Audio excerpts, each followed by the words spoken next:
Hello, namaste everyone. My name is Anjali Panchal and I am a student of IIT MBS just like you. If you are seeing my face for the very first time, consider subscribing because I make videos that make your BS degree easy and enjoyable.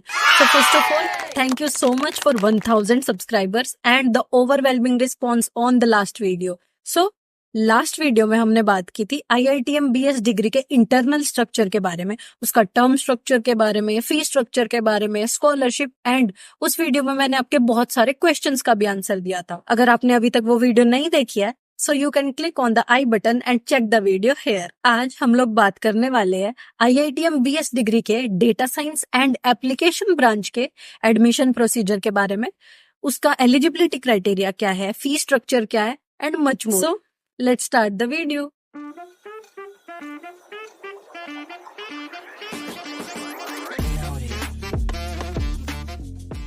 So, IITM BS degree में admission लेने के लिए 3 तरीके हैं.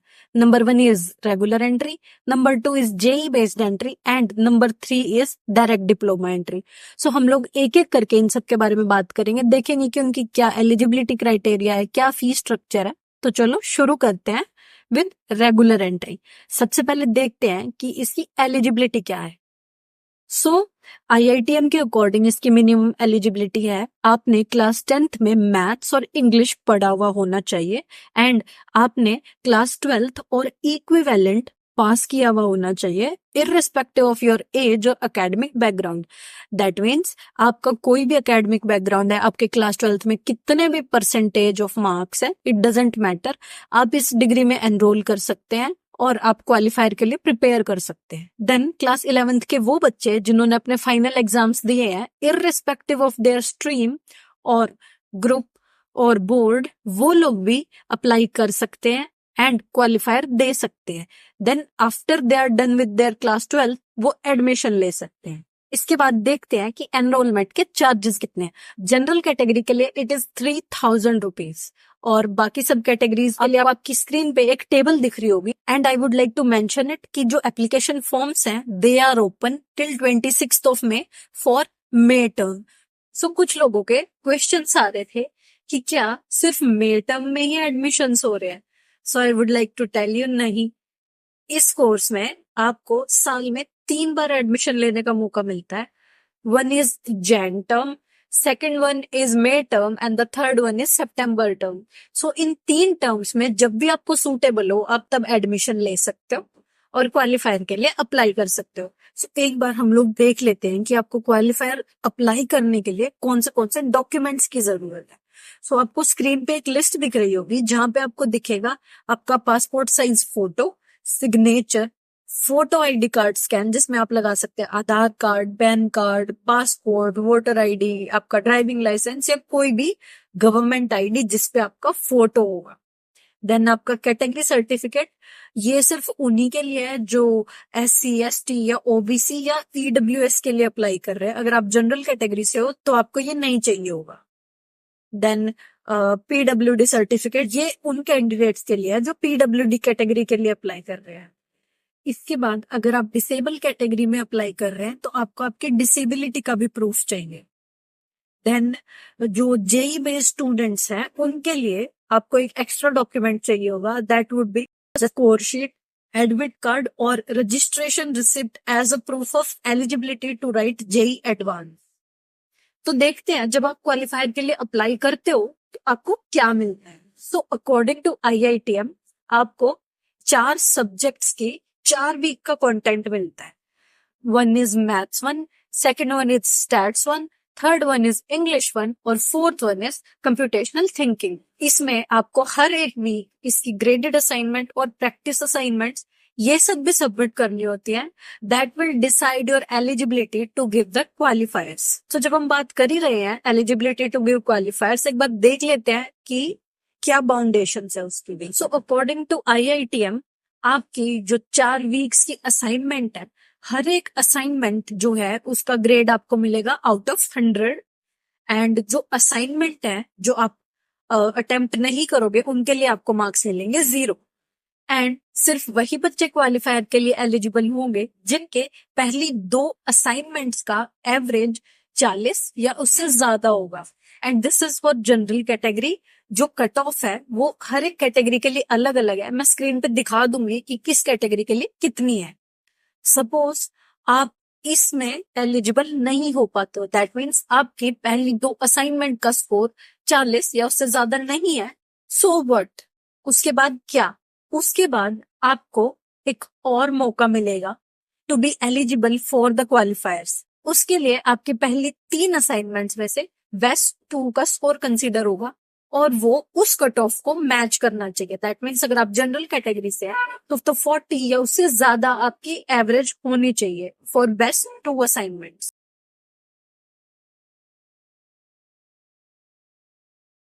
एक चीज जो ध्यान रखने वाली है, वो जो ये कैटेगरी वाइज रिलैक्सेशन है ये सिर्फ एडमिशन के टाइम पे है।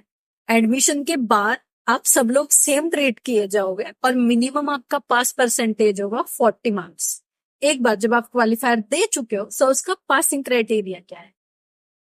आपको स्क्रीन पे एक टेबल दिख रही होगी जहां पे आपको कैटेगरी वाइज कट ऑफ दिखेगी और we'll talk about the general category, क्योंकि वही अगर आपके पास कोई भी डॉक्यूमेंट्स एज अ प्रूफ नहीं है आपके कैटेगरी के लिए तो आप भी जनरल कैटेगरी में ही कंसिडर किए जाओगे। तो जनरल कैटेगरी का minimum qualifier exam in each course is 40% and minimum average qualifier exam score is 50%। That means आपके हर एक सब्जेक्ट में, that was maths 1, stats 1, English 1 और कंप्यूटेशनल थिंकिंग में 100 में से कम 40 मार्क्स हर एक सब्जेक्ट में आने चाहिए एंड उन सब का एवरेज 50 से ज्यादा होना चाहिए अगर आप जनरल कैटेगरी में हो, अदरवाइज आपको फिर एडमिशन नहीं मिलेगा। तो अब आपने क्वालिफायर भी पास कर लिया, आपका कट ऑफ भी क्लियर हो गया, तो उसके बाद क्या? उसके बाद जो आपके क्वालिफायर के स्कोर हैं उनकी वैलिडिटी 3 टर्म्स तक रहती है। सपोज आपने क्वालिफायर क्लियर किया मई 2024 टर्म में, सो दैट मीन्स आपका जो क्वालिफायर का स्कोर है वो वैलिड होगा आपकी मई 24 टर्म के लिए, सितंबर 24 टर्म के लिए और जैन 25 टर्म्स के लिए। दैट मीन्स इन 3 टर्म्स में से आप कभी भी अपना फर्स्ट ईयर शुरू कर सकते हो। बट अगर आप मई टर्म में शुरू करते हो तो जो आपका क्वालिफायर का स्कोर है वही आपका कैरी फॉरवर्ड हो जाएगा एज आपका क्विज 1 का जो आपकी फाइनल ग्रेडिंग के लिए यूज होगा। So the next question would be, हमने क्वालिफायर पास तो कर लिया बट हमें पता कैसे चलेगा कि हमने एक्चुअली क्वालिफायर पास कर लिया है? सो अकॉर्डिंग टू IITM, अगर आप क्वालिफायर पास कर लेते हो एंड आपकी सारी ऊपर वाली कंडीशन सेटिस्फाइड है तो आपको आपके ईमेल पे और आपके व्हाट्सएप नंबर पे जो भी आपने IITM को रजिस्टर करते हुए दिया होगा उस पे आपको मैसेज आ जाएगा कि yes you have cleared the qualifier of IITM BS और साथ ही में आपका एडमिशन लेटर भी आ जाएगा। सो एडमिशन लेटर दिखता कैसा है वो मैं स्क्रीन पे लगा दूंगी। जब मेरा एडमिशन हुआ था ये तब का एडमिशन लेटर है, तो थोड़ा बहुत चेंज हो सकता है फॉर्मेट में, बट ओवरऑल ऐसा ही रहना चाहिए आई थिंक। इसके बाद बात करते हैं उन स्टूडेंट्स के बारे में जो क्वालिफाई एग्जाम देके क्वालिफाई हो गए। अब इसमें 2 टाइप के स्टूडेंट्स होंगे, एक जिन्होंने पहली अटेम्प्ट में क्वालिफाई किया होगा और दूसरा जिन्होंने दूसरी अटेम्प्ट में क्वालिफाई किया होगा। जिन्होंने फर्स्ट अटेम्प्ट में क्वालिफाई किया है उन स्टूडेंट्स के पास एक ऑप्शन होगा कि वो उसी टर्म से कंटिन्यू कर सकते हैं एंड क्योंकि आपने पहले 4 वीक का कंटेंट तो पढ़ ही लिया तो बचे हुए 8 वीक का भी आप कंटेंट पढ़ लो और जो आपका क्वालिफायर एग्जाम का स्कोर है वो आपके क्विज 1 के स्कोर की तरह काउंट होगा एंड जो भी ग्रेडेड असाइनमेंट का स्कोर है वो ग्रेडेड असाइनमेंट के लिए काउंट होगा फॉर द फर्स्ट 4 वीक्स। या फिर अगर आपका मन नहीं है तो क्योंकि अगली 2 टर्म्स में भी आपका क्वालिफायर स्कोर वैलिड है तो आप तब भी रजिस्टर कर सकते हैं। एंड वो बच्चे जिन्होंने सेकंड अटेम्प्ट में क्वालिफाई किया था उनके पास सेम टर्म में कंटिन्यू करने का कोई ऑप्शन नहीं है, उन्हें अगले टर्म में ही रजिस्टर करना पड़ेगा और अपना फर्स्ट ईयर शुरू करना पड़ेगा। और जो भी रजिस्ट्रेशन के बाद आपकी फर्स्ट टर्म होगी उसमें आपका सेम क्विज 1 का स्कोर जो होगा वो आपका क्वालिफायर एग्जाम वाला स्कोर होगा एंड जो फर्स्ट 4 ग्रेडेड असाइनमेंट वाला स्कोर है that would be your graded score for first 4 assignments. इसके बाद हम बात करते हैं सेकंड एंट्री की, that is JEE based entry. According to IITM, अगर आपने आपका JEE एडवांस 2024 में दिया है देन आप लोग एलिजिबल हो अगली आने वाली 3 टर्म्स तक एडमिशन लेने के लिए, दैट इज सितंबर टर्म, जनवरी टर्म एंड मई टर्म। उसके लिए आपको रजिस्टर करते हुए बस यस पे क्लिक करना है जब आपसे पूछा जाएगा एक question, that would be your eligibility to JEE advance. और उसके लिए आपको आपका वैलिड प्रूफ अपलोड करना होगा, जो मैंने डॉक्यूमेंट्स के टाइम पे आपको बताया था। एंड आप डायरेक्टली एडमिशन ले सकते हो ऐसे foundational level of IITM BS degree. एक चीज जो ध्यान देने वाली है कि अगर आपका जो जेई एडवांस का जो प्रूफ है, जो भी आपने डॉक्यूमेंट सबमिट किया है, अगर वो वैलिड नहीं हुआ तो आपको as a regular student treat किया जाएगा और आपको भी क्वालिफायर एग्जाम देना पड़ेगा। अब कुछ लोग पूछ रहे थे कि अगर वो जेई मेंस के लिए एलिजिबल है तो क्या वो भी डायरेक्टली एडमिशन ले सकते हैं? So the answer is no. आपको जेई एडवांस की एलिजिबिलिटी लिस्ट में आना पड़ेगा, जेई मेंस नहीं।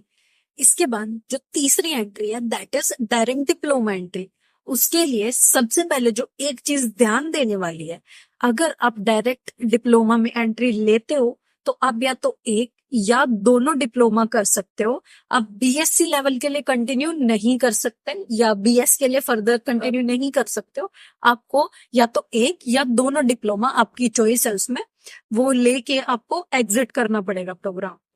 इसके लिए जो एलिजिबिलिटी IITM ने दी है दैट इज आपकी अंडर ग्रेजुएट डिग्री में कम से कम 2 साल कंप्लीट होने चाहिए और आपके पास उसका प्रूफ होना चाहिए, that can be your marksheet. आप 2 साल या उसके बाद कभी भी अप्लाई कर सकते हो, बट मिनिमम आपके पास अंडर ग्रेजुएट डिग्री के 2 साल का एक्सपीरियंस होना ही चाहिए। जो लोग डायरेक्ट डिप्लोमा एंट्री के लिए अप्लाई कर रहे हैं उनके पास 2 चॉइसेस है, या तो वो अप्लाई कर सकते हैं direct diploma to data science या फिर वो लोग अप्लाई कर सकते हैं direct diploma to programming. So अगर आप लोग direct diploma to programming choose करते हो आपको उसका क्वालिफायर देना पड़ेगा, एंड अगर आप direct diploma into data science करते हो तो उसका क्वालिफायर आपको अलग से देना पड़ेगा। अगर सपोज आप direct diploma to programming choose करते हो तो उसका आपका क्वालिफायर एग्जाम होगा 3 घंटे का, जिसमें आपके सब्जेक्ट्स होंगे English, aptitude and 6 weeks of maths 1। और अगर आप direct diploma to data science लेते हो तो आपका 4 घंटे का एग्जाम होगा और जिसमें आपके सब्जेक्ट्स होंगे English, maths 1, stats 1 and Python. Suppose आप लोग क्लियर कर लेते हो आपका क्वालिफायर, देन उसके बाद क्या? सो जो लोग डायरेक्ट डिप्लोमा इनटू प्रोग्रामिंग के लिए क्वालिफाई करेंगे उनको सबसे पहले computational thinking, then introduction to Python, and उसके बाद आपके नेक्स्ट जो भी सब्जेक्ट होंगे वो आप लोग चूज कर सकते हो, बट आपको सबसे पहले कंप्यूटेशनल थिंकिंग और पाइथन आपको पढ़ना ही पड़ेगा आपकी फर्स्ट टर्म में। और जो लोग direct diploma into data science के लिए क्वालिफाई करेंगे उनको स्टैट्स 2 एंड मैथ्स 2 ये दोनों सब्जेक्ट्स कंपल्सरीली पढ़ने पड़ेंगे आपकी फर्स्ट टर्म के लिए। उसके बाद ही आप किसी और सब्जेक्ट के लिए रजिस्टर कर सकते हो, इनके साथ भी कर सकते हो बट पहले आपको ये पढ़ने पड़ेंगे। उसके बाद IITM बोलता है कि अगर आपने diploma in data science by direct admission clear कर लिया है तो उसके बाद आप डायरेक्ट डिप्लोमा इनटू प्रोग्रामिंग में कंटिन्यू कर सकते हो without giving the qualifier exam. But अगर आपने डायरेक्ट डिप्लोमा इनटू प्रोग्रामिंग में एडमिशन लिया था और अब आपका मन बन गया है to study the data science also, तो आपको डेटा साइंस का क्वालिफायर देना पड़ेगा, क्योंकि आपने आपके करिकुलम में स्टैट्स 1 और मैथ्स 1 जैसे सब्जेक्ट्स नहीं पढ़े होंगे। Talking about the fee structure, तो आपको स्क्रीन पे एक टेबल दिख रही होगी जहां पे आपको कैटेगरी वाइज एनरोलमेंट फी दिखेगी, बेसिकली क्वालिफायर के लिए जितनी आपको फीस देनी है वो। ये थे 3 तरीके जिससे आप IITM BS डिग्री के data science and application branch में एडमिशन ले सकते हो। अगर फिर भी आपको कोई डाउट रह जाता है तो नीचे आप लोग कमेंट सेक्शन में पूछ सकते हैं, जितना मुझे पता होगा मैं आपका डाउट सॉल्व करने की ट्राई करूंगी। अगर आपको मेरे से नहीं पूछना है तो आप लोग सपोर्ट टीम को भी मेल कर सकते हो इस मेल पे, या फिर आप उन्हें कॉल कर सकते हो इस नंबर पे। जो टाइमिंग होगी वो भी आपको स्क्रीन पे मेंशन होगी, और ये दोनों ईमेल आईडी और जो फोन नंबर है वो उनकी ऑफिशियल वेबसाइट पे भी अवेलेबल है। So that is pretty much it for the video. Thank you for watching.